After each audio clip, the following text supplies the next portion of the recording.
Church is on the move, so pick a car.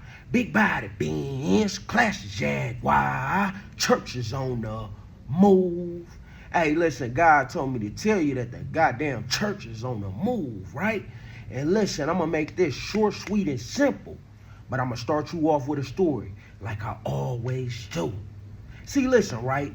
That was this man, right, who played the piano for this small little church every single Sunday. He was always the first one there and always the last one to leave. Choir rehearsals, Bible studies, funerals, he played. He always showed up on time and he always played. But after a while, he felt bothered and the Spirit of God put him in a state of unease. Why does God do this? Put you in a state of unease to get you to stop, think, and listen for his voice. That's when he realized that nobody really respected his gifts. If he missed one Sunday, everybody noticed the absence of his presence. But when he showed up every Sunday, nobody really appreciated him. Then one day, another church from across the town, right? They heard him playing. The tunes were so sharp and harmonic, they offered him an opportunity to come play in their church. And with that opportunity came more responsibilities, more support, and more room to grow.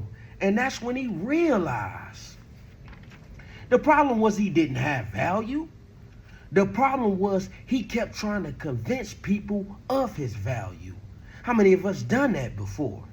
The very people who got comfortable with receiving it with no reciprocity. So that Sunday, he packed up his keyboard and one of the members of the church who knew that the man was gifted and never complimented or acknowledged his value, he had the nerve to ask the man, "Where you going?"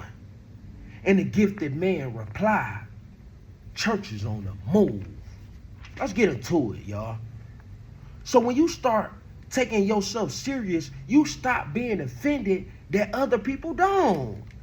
I'm going to say that again. When you start taking yourself serious, you stop being offended that other people don't. You simply just move. And I'm not talking about moving to another city. I'm not talking about moving to another state. I'm talking about moving to another state of being, another state of mind. I'm talking about moving to another state mentally, moving to another state spiritually, emotionally, and financially, moving to another state. Moving away from relationships, environments, habits, and versions of yourself that no longer agree with where you going. God told me to tell you He's taking you somewhere right now. Just flow, right? Stop staying where your energy is unwanted, unappreciated, and unreciprocated. Because a river cannot flow against its own current. Though sometimes it try, right? And you got to remember that you the river and God is the current that guides and carries that river. You're the river, God is the current that guides and carries that river, right? And every time you try to go against the current, what ends up happening, y'all? You create unnecessary resistance in your life. Blockages start to arrive, and opportunities, love, and finances. Forced situations begin to happen. You start forcing everything. How many of us done that? You get to forcing opportunities, forcing relationships to work, forcing people to see your value. How many of us in relationships right now, we forced ourselves in? And now we forced to deal with the demons of these people that we forced ourselves with, and the karma that we accumulated won't allow us to force our way up out of it. Preach. Somebody say preach, church. See, when you go against God's current, you create familiarity, right? And you wonder why you keep swimming back to that same shore. That's because it's familiar. And you end up back with the same people who hurt you once before, right? But familiarity and destiny are not the same thing. Sometimes God's current has to pull you away from what feels like home to take you to where you actually belong. I'm gonna say that again. Sometimes God current has to pull you away from what feels like home to take you where you actually belong. The blessing in this is eventually the current gets stronger than your attachment, right? And that's when you stop begging the old environment to appreciate the new you, huh? Now pick up your shit, y'all, because the church on the move. Pick everything you got up and come on and ride and flow with us, because the church on the move.